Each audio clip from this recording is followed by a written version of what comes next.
한번 따라하시죠. 자녀는 하나님의 기업. 이런 제목으로 말씀의 은혜를 함께 나누겠습니다. 5월은 가정의 달, 오늘은 어린이 주일과 어버이 주일을 동시에 드리게 되었습니다.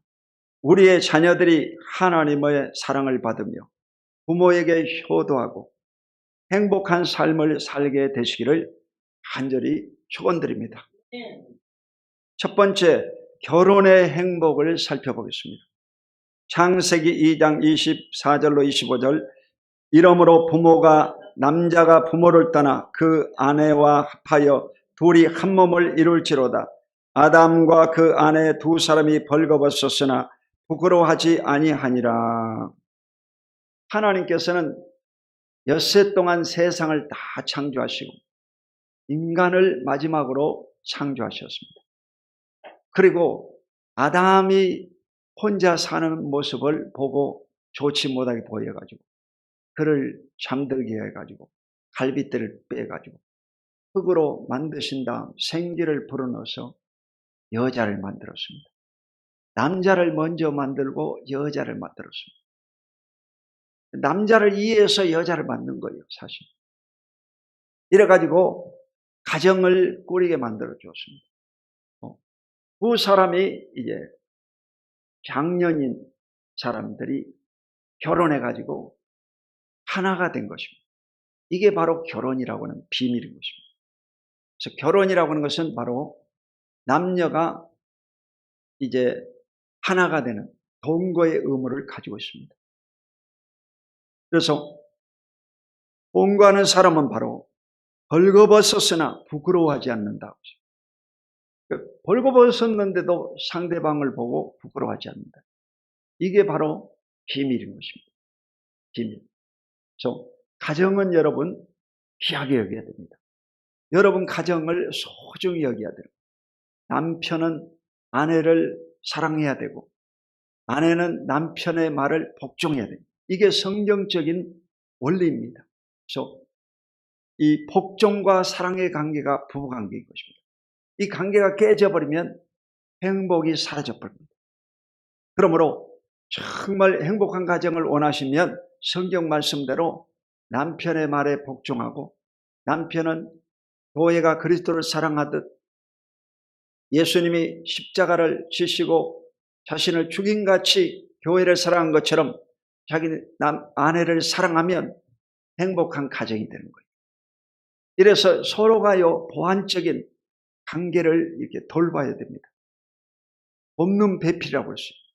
그것은 바로 전혀 다른 사람이 서로의 약점을 채워주기 위해서 만난 관계가 바로 부부관계인 것입니다. 그래서 어떤 사람은 그냥 옷을 벗어가지고 던져놓아 버린 사람이 있어요. 근데 둘 중에 한 사람은 그냥 옷을 챙겨가지고 주우러 다니는 사람이 있어요. 그래 안 그래요? 그래 둘 다 부지런한 집이 없습니다. 둘 사람 중에 한 명은 어지르는 사람. 한 사람은 꼼꼼해가지고 주우러 다니는 사람. 이래가지고 둘이 한 몸을 이루고 가정을 꾸리고 사는 것입니다. 왜 이렇게 안 맞나 하고 싸우지 말아야 돼요. 전혀 안 맞는 사람을 하나님이 딱 붙여준 거예요.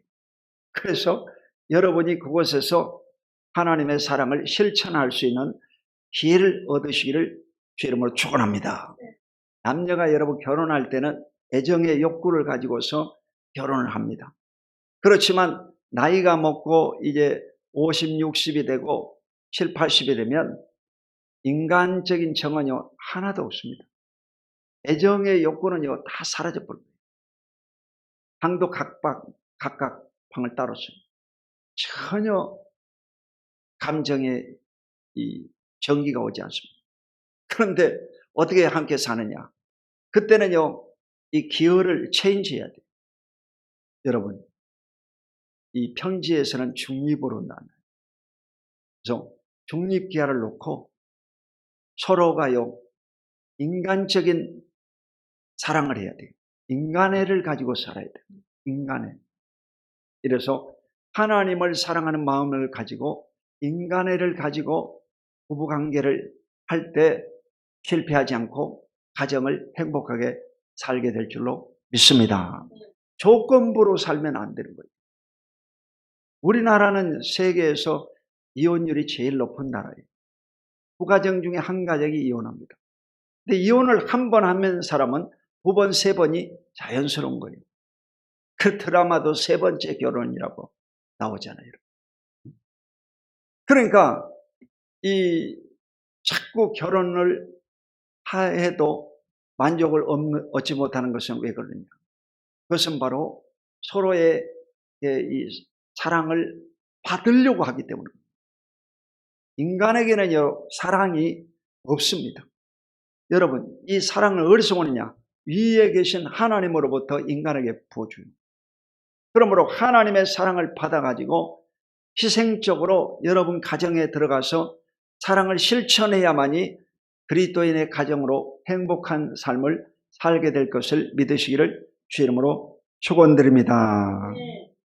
두 번째, 자녀는 하나님의 기업이라는 것입니다. 오늘 본문의 주제인 것입니다.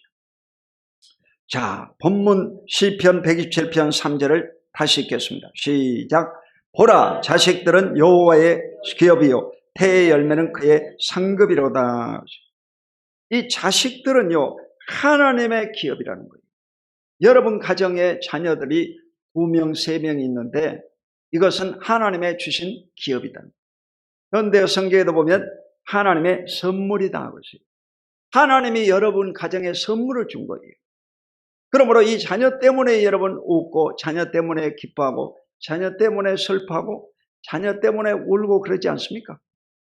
그래서 이 자녀가 여러분에게 희노애락을 갖다 주는 거예요. 행복감을 가져다 주는 것입니다. 저희 가정에도 이제 이 손자, 손녀를 하나님이 주셔가지고 너무 행복한 거예요. 손자를 볼 때도 행복하고, 손녀딸을 볼 때도 행복하고, 너무 행복한 거예요. 강초원 목사는 행복한 사람이에요. 할렐루야. 여러분도 손자, 손녀를 보면 행복해질 수가 있어요. 아멘. 그러니까 하나님의 주신 선물입니다. 이거. 여러분 가정에 행복을 주신 거예요. 그러므로 감사하시고 영광 돌리시기를 주 이름으로 축원드립니다. 하나님의 기업이라는 거예요. 내 아들, 내 딸이 아니라는 것입니다. 그걸 잊지 말아야 됩니다. 자식이 내 소유물이 아니다는 거예요. 한번 따라봐. 자식은 내 소유물이 아닙니다. 아닙니다. 여러분. 절대로 여러분 것이 아니야. 여러분에게 준 선물일 뿐이지 여러분 것이 아닙니다. 베드로에게도 예수님이 뭐라고 하냐? 넌 나를 사랑하느냐? 내 양을 먹이라. 그렇게 말했습니다. 내 양이라고 했어요. 내 양은요, 베드로의 양이 아닙니다. 바로 예수님의 양이다. 예수님의 양. 여러분은 누구냐? 강초원 목사의 양이 아니고 누구의 양이냐? 예수님의 양이다. 따라봐. 나는 예수님의 양이다. 아멘.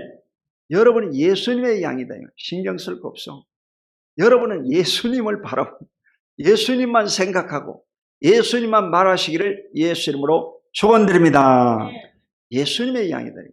목회자들이 실수하는 것은 자기 양으로 착각하는 거예요. 그래가지고 열받는 거예요. 사람이 오면 기쁨이 있고 사람이 안 오면 열받고 이러는 거예요. 그러면 안 돼요. 여러분은 하나님의 약물이기 때문에, 하나님의 약물이기 때문에 올 수도 있고 갈 수도 있는 거예요. 스트레스 받으면 안 되는 거예요. 하나님의 약물이다. 자식도 마찬가지입니다. 자식도 하나님이 여러분에게 주었다가 데려갈 수도 있는 거예요. 여러분, 소아마비로 태어나면 이 아이가 자라나다가 12살 이전에 죽습니다. 12살 이전에 죽는 거예요. 수명이 12년이에요. 12년. 자폐증을 앓는 아이는 수명이 12년. 그럼 아이가 죽어버렸다고 해서 원망 불평하면 안 되는 거예요. 그동안 주신 것에 대해서 여러분 감사해야 됩니다. 하나님 앞에서 여러분 자식은 하나님의 기업이라는 사실을 잊지 마시고 감사하는 여러분 되시기를 주의 이름으로 축원드립니다. 내 소유가 아니라는 거예요. 그러니까 결혼하게 되면 분리하고 독립하지 않습니다.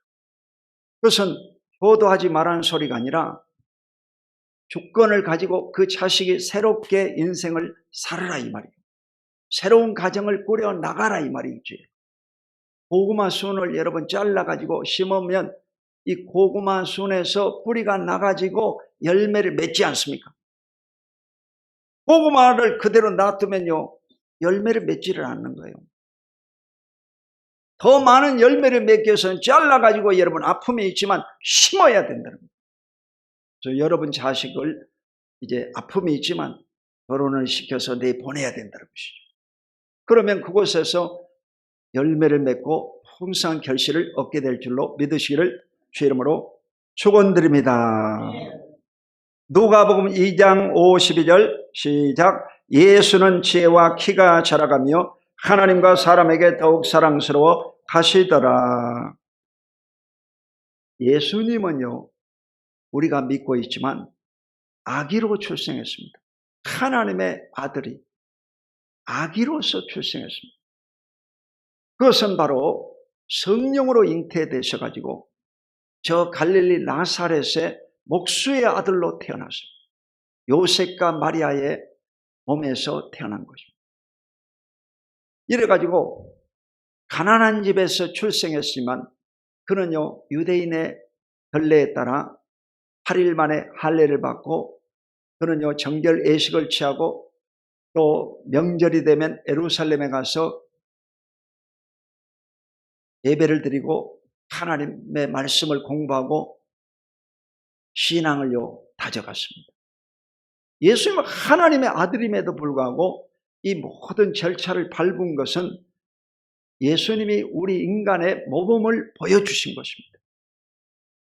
저와 여러분도 마찬가지로 예수를 믿게 되면 세례받고 여러분이 하나님의 말씀을 묵상하고 읽고 또 주일 성수를 하면서 신앙생활을 배워가는 것입니다. 이래서 여러분이 예수님처럼 닮아가는 것을 잊지 마시기를 주의 이름으로 축원합니다. 예수님은 바로 지혜와 키가 자라났다고 하시죠. 인간이라는 존재는 영혼육으로 되어 있기 때문에 육체만 자라나서는 안 됩니다. 키는 육체를 말합니다. 지혜는 바로 영혼을 얘기하는 것입니다. 이 영혼과 육체가 자라나야 온전한 사람이 되는 것입니다.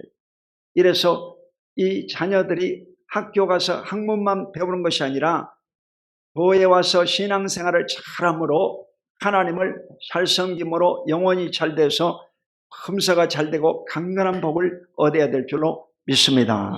그래서 지혜를 얻고 이 키가 자라므로 하나님과 사람에게 사랑스러워 가시더라고요. 그러니까 여러분 인간이 태어나가지고 하나님의 사랑을 받아야 됩니다. 하나님의 사랑을 받으면 행복해지는 거예요. 그리고 이 하나님의 사랑을 받아서 전부가 아니라 또 인간으로부터 서로 사랑을 받아야 돼요. 자식은 부모의 사랑을 받아야 되고 부모는 또 자식의 사랑을 받아야 되는 것입니다. 여러분 성도들은 목회자를 사랑해야 되고 또 목회자는 성도들을 사랑해야 되고 돌봐줘야 됩니다. 이래서 여러분 어버이날 또 꽃도 달아드렸잖아. 아멘? 그 사랑을 실천하는 겁니다. 실천하는 것. 아멘. 사랑을 실천하는 것. 여러분 인생에 살면서 사랑이라고 하는 것은 주고받는 거예요. 주고받는 거. 그래서 어버이날도 여러분이 이 자식들은 부모를 사랑하는 선물도 드리고 또 부모들은요 자식들을 사랑해가지고 이 이마트에 어제 가보니까 뭐 장난감 가게가 엄청 잘 되더라고. 어머니들이 전부 이 자식들에게 선물을 사주는 거예요. 그 우리 아들의 그 책류가도 보면 이 어린이날 선물로 어머니들이 이 책을 많이 구입을 하더라고. 이래서 실제로 이 사랑을 전달하는 거예요. 여러분이 세상에 사는 동안 하나님과 사람들에게 사랑받으시기를 주 이름으로 축원드립니다. 우리가 하나님의 뜻인가 아닌가를 물으려고 하면 간단합니다. 그것은 바로 하나님에게 영광이 되느냐, 하나님이 기뻐하실까, 이거 보면 아시고, 또 사람들에게 유익한가, 이것만 보면요 하나님의 뜻인지 아닌지 금방 알 수가 있습니다. 깊이 기도할 필요가 없어요. 하나님이 기뻐하시는가, 사람들이 이걸 보면 좋아할까, 이 두 가지만 딱 보면 하나님의 뜻을 발견하는 거예요. 이래서 반드시 여러분이 무엇을 하든지 하나님의 뜻 가운데 하나님의 사랑받으면서 사람들에게 칭찬을 받으면서 인생을 살아가게 되시기를 주 이름으로 축원드립니다. 신명기 6장 6절로 7절에 보면 오늘 내가 내게 명하는 이 말씀을 너는 마음에 새기고 내 자녀에게 부지런히 가르치며 집에 앉았을 때든지 길을 갈 때든지 누워 있을 때든지 일어날 때든지 이 말씀을 강론할 것이며. 유대인의 교육은 쉐마 교육이라고 해요. 들으라 쉐마. 이스라엘의 백성들은요 하나님을 사랑하고 이웃을 내 몸같이 사랑하라, 이 계명입니다. 10계명을 압축하면 두 가지예요. 하나님의 사랑, 이웃사랑. 십자가도 보면 하나님의 사랑, 이웃사랑. 여러분이 단순하게 생각해야 됩니다. 신앙생활은 하나님 사랑, 이웃사랑. 따라해봐. 하나님 사랑, 이웃사랑. 하나님 사랑, 이웃사랑 두 가지예요. 이래서 사랑을 반드시 실천하면서 살아가야 될 줄로 믿습니다. 여러분 자녀들을요 늘 여러분이 이 말씀을 가르쳐야 됩니다. 성경 말씀을 어렸을 때부터 성경 말씀을 읽어주고 성경 말씀을 가르치고 성경 말씀대로 살도록 늘 인도해야 됩니다. 그것이 우리의 부모의 사명인 것입니다. 여러분이 자녀들에게 뭘 해라 잔소리한다고 해서 자녀가요 절대로 안 바뀌어집니다. 자녀는 언제 바뀌어지느냐, 하나님의 말씀이 자식에게 임했을 때 그가요 정신을 차리고 그때부터 공부하기 시작해가지고 서울대학교도 들어가고 하버드 대학도 들어가고 세계에서 제일 가는 인재들이 나오는 것입니다. 언제 그렇게 정신을 차리게 되느냐, 하나님의 말씀이 그 속에 들어가가지고 그가 하나님의 영광을 위해서 살아야 되겠다는 생각이 들면 그때부터 공부하면요 10년 공부할 것을 1년에 끝내버릴 것입니다. 할렐루야. 그게 요즘 대안학교야, 대안학교. 여러분 공교육이라고 하는 것이 이 우리나라는 98%가 공교육입니다. 이 공교육이 지금 전부 다 이상한 방향으로 흘러가 버려가지고 앞으로는요 이 공교육이 많이 수정돼야 됩니다. 학생인권조례법도 이번 서울시에서 부결시켰습니다. 여러분 선생이 이 학생들을요 가르칠 때는 훈육을 할 수가 있습니다. 징계도 할 수 있습니다.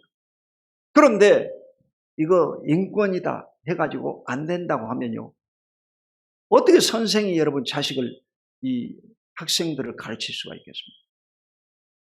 성경적인 것은요 자녀를 가르치라고 했어요. 가르치라.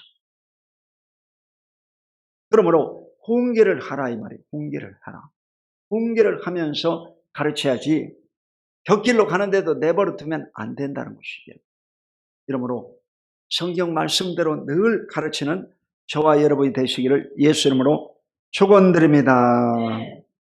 자, 그리고 이제 이 자식들은 부모를 어떻게 해야 되느냐. 잠언서 23장 22절 시작. 너를 낳은 아비에게 청종하고 내 늙은 어미를 경히 여기지 말라. 너를 낳은 아비를 청종하고 있습니다. 아니 아버지가 여러분 자식을 낳습니까? 그런데 이 성경에 보면 너를 낳은 아비를 청종하고 있어요. 아버지가 이 자식을 낳는다고 했습니다. 그러니까 아버지의 씨를 받아가지고 자식이 나오는 거 아닙니까? 이 성경이 맞는 거예요. 아버지의 말을 청종하라 이 말은 순종해라 이 말이에요. 아버지 말을 듣는 자식이 바로 세상에 나가서도 직장에 가면 직장 상사의 말을 듣고, 군대 가면 군대 지휘관의 말을 듣고, 교회 가면 목사님의 말을 듣고 순종을 합니다. 세상에서 성공하게 돼 있어요. 그런데 이 아버지의 말을 듣지 않는 자식은 하나님 말씀도 안 듣고, 직장에 가도 직장 상사의 말을 안 듣고, 여러분 군대 가면 군대 상사의 말을 듣지 않고, 학교 가도 선생님 말 안 듣고 공부를요 안 하는 것입니다. 이러므로 절대적으로 필요한 것이 뭐냐? 말을 들어야 됩니다. 인간의 이대함은 바로 말을 들어야 된다는 것입니다. 여러분도 하나님의 말씀을 늘 귀 기울여 듣고 행하시기를 예수 이름으로 축원드립니다. 하나님은요 늘 말씀하셔요. 그때 여러분은요 아멘하고 순종해야 돼요. 하나님이 하라 하지 말라 그렇게 말합니다. 하지 마라. 너 계속 가다가는 큰일 난다. 그러면요 큰일 나는 거예요. 스트레스 받지 마라. 스트레스 받지 말아야 돼요. 여러분 인간이라고 하는 것이요 현대인이 가장 앓고 있는 이 스트레스에 의해서 모든 병이 다 다가옵니다. 중풍, 치매, 뇌출혈, 뇌졸중, 암이 다가오고 여러 가지 성인병이 다가오는 핵심적인 요인이 뭐냐? 스트레스야, 스트레스예요. 그러니까 이 스트레스, 마음 관리를 잘해야만이 여러분 건강하게 인생을 살 수가 있습니다. 그러니까 많이 먹지 마라. 욕심을 많이 부르지 말라. 술 먹지 말라. 담배 피우지 말라. 뭐 하지 말라는 건 안 해야 되는 것입니다. 과욕. 욕심을 부리면 반드시 사고가 나게 되어 있습니다. 이래서 이 병이라고 하는 것은 여러분 생활에 의해서 다가오는 겁니다. 여러분이 오늘부터 앞으로 이 순복음 남수원교회 여러분 전심 식사를 대접할 때 이제 여러분 건강을 위해서 생각해가지고 음식을 드리려고 합니다. 레위기 11장에 보면 이스라엘 족속들은 먹어야 될 것과 먹지 말아야 될 것이 분명히 기록되어 있습니다. 생선은 여러분 비늘이 있는 것, 지느러미 있는 것을 먹게 되어 있어요. 그리고 육류는요 족발이 갈라지고 대세김질하는 것을 먹게 되어 있습니다. 소나 양이나 염소를 먹게 되어 있어요. 돼지고기는 쪽발은 갈라졌는데 대세김질을 안 하기 때문에 먹지 말랍니다. 그래서 먹어야 될 것과 먹지 말을 것이 다 구분되어 있거든. 그래서 여러분이 식사법을요 바꾸면 여러분 현재 앓고 있는 이 병을요 다 떨쳐버려요. 그리고 사람의 몸이 바뀌어지는 데는 6개월 걸리는 거예요. 6개월. 오늘부터 여러분이 마음에 작심을 하고 6개월 동안 생활 방식을 바꾸면요 현재 여러분 앓고 있는 병이 싹 사라져버립니다. 약국과 이 병원이요 문 닫아버립니다. 진짜입니다 여러분, 진짜입니다. 이 현대인이 가장 앓고 있는 것이 뭐예요? 복부 비만이잖아. 복부 비만. 이 복부 비만, 내장 비만이라고 해요. 이 내장 비만을 잡으려면요 간단합니다. 음식물을 잡아야 돼요. 여러분이 오늘부터 떡, 빵, 튀김 이 세 가지를요 먹지 말아야 돼요. 세 가지. 그리고 음식을요 먹을 때는 이 밥을 먹을 때는 전심에 전심은 잘 드시기 바랍니다.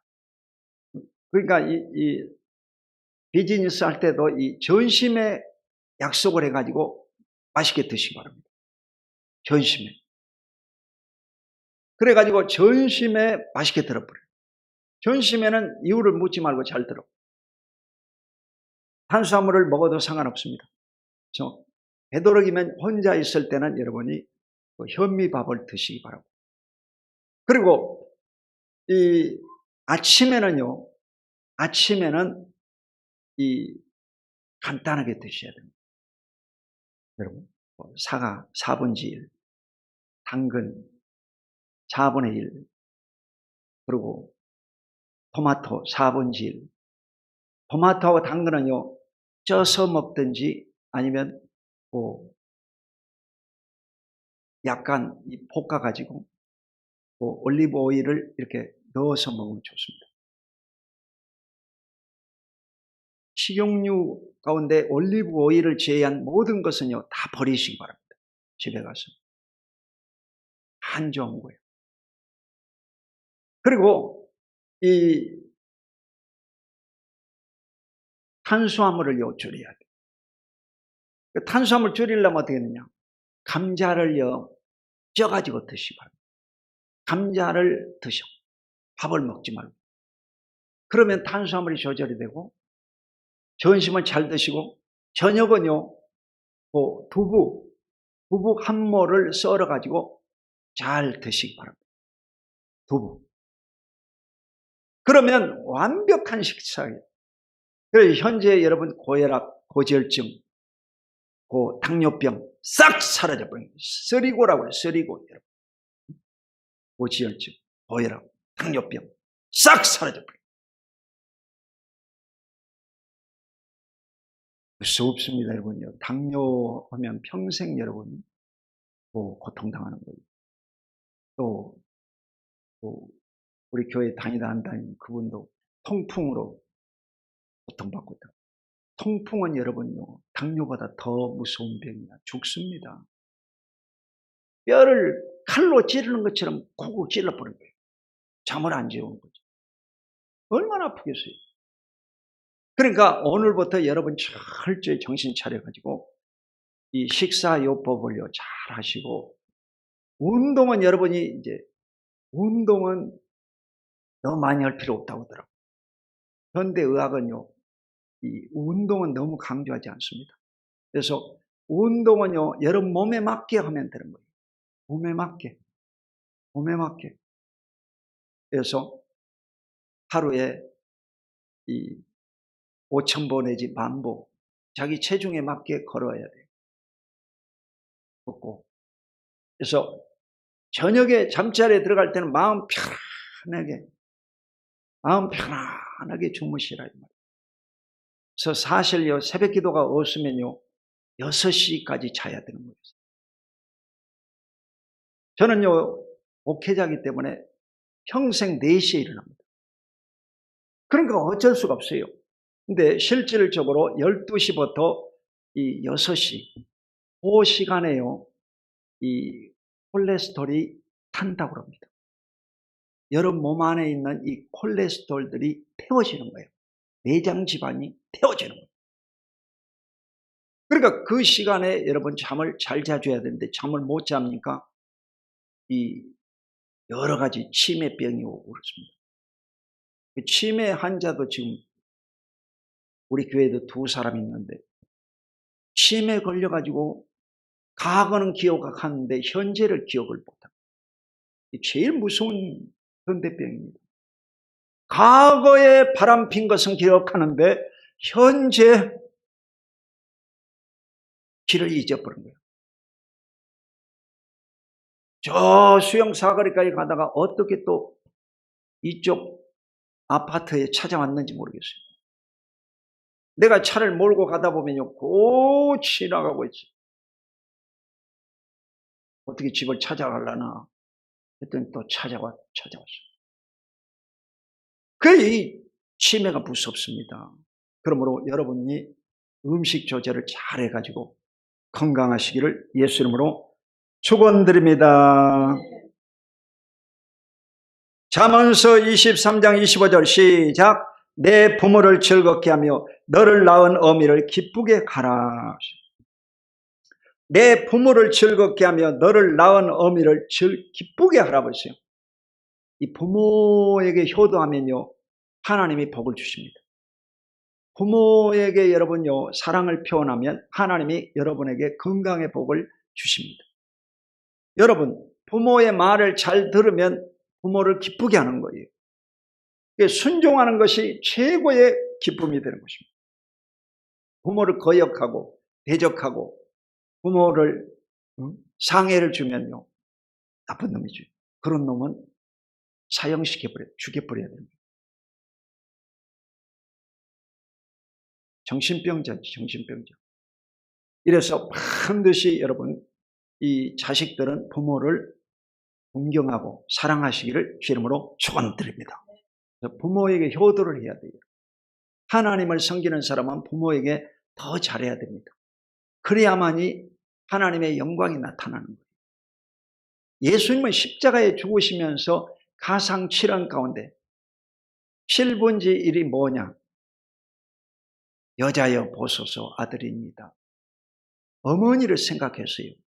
자신의 그 육신을 낳은 어머니를 생각했습니다. 이래서 사도 요한에게 내 어머니를 부탁한다. 내 어머니는 이제 너의 어머니다 하고 돌봐주라고 했습니다. 그래서 12제자 가운데 가룟 유다를 빼고 11제자가 다 순교당해 죽었는데 10제자는요 다 빨리 죽었어요. 그런데 유일하게 이 사도 요한만요 90세 이상 살고 죽었습니다. 왜 그렇겠어요? 그 어머니를 잘 부양하라고 장수의 복을 주신 거야.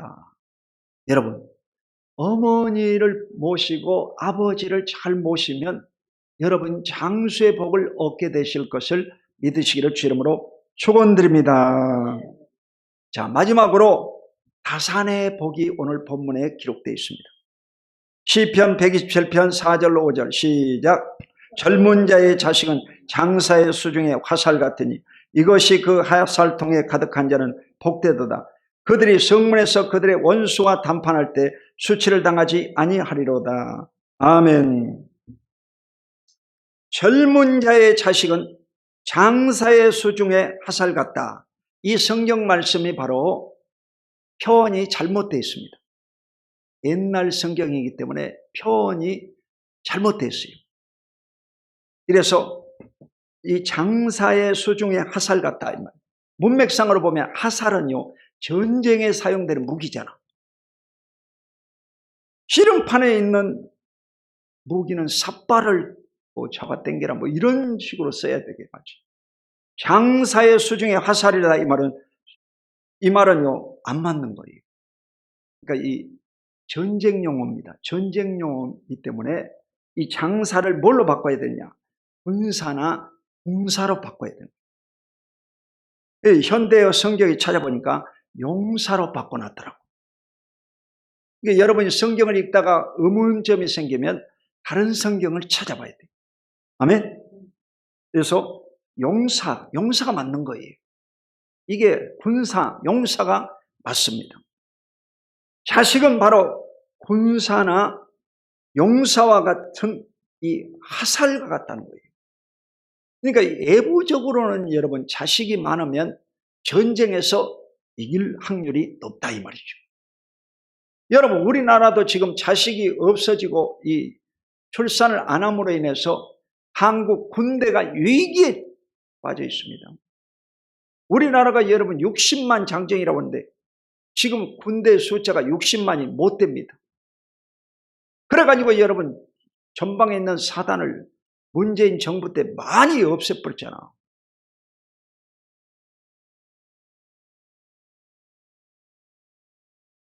군인 숫자가 줄어가죠.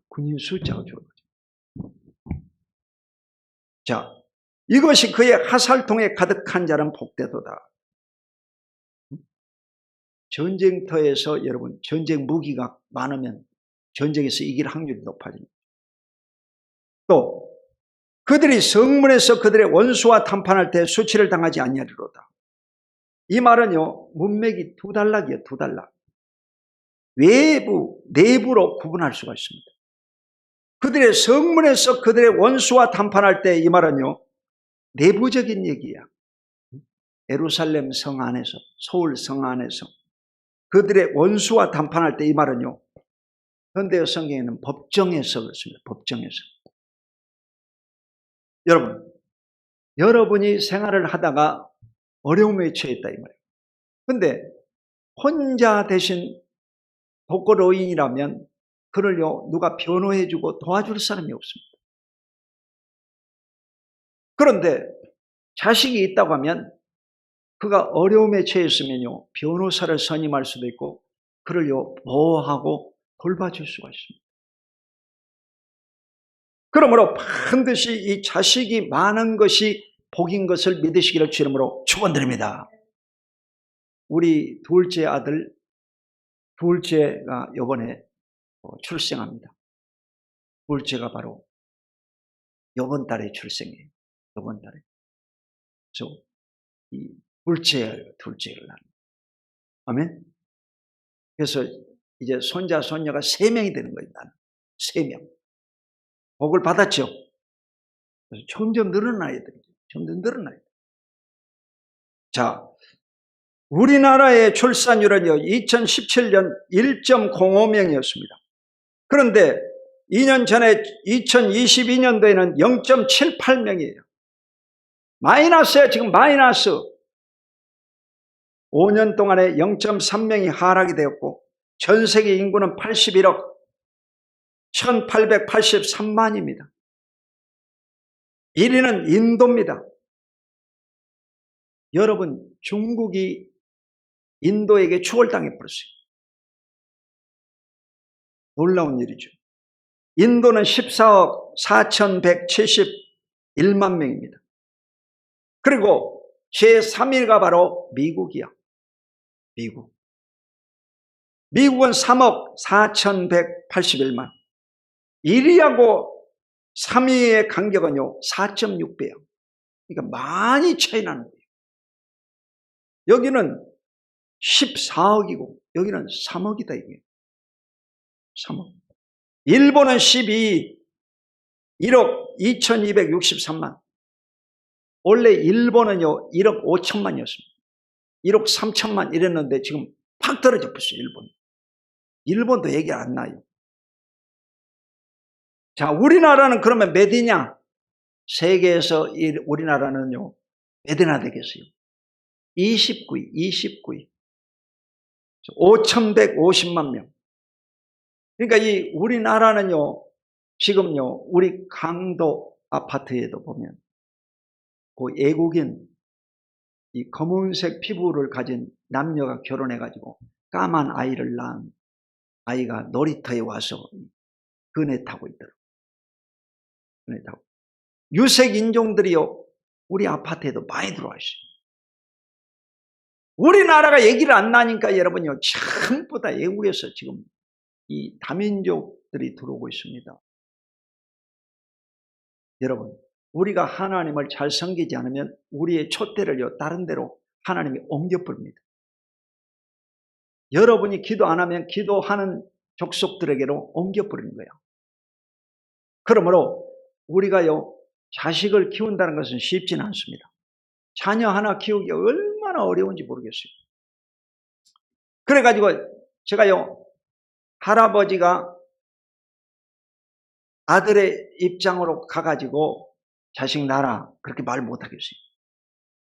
이용훈 목사는 무슨 3명 낳고 많이 낳으면 5명 낳으라는데 여러분 애기 낳기가 쉽지 않아. 그리고 이거 하나 키우려면요 장난이 아니야.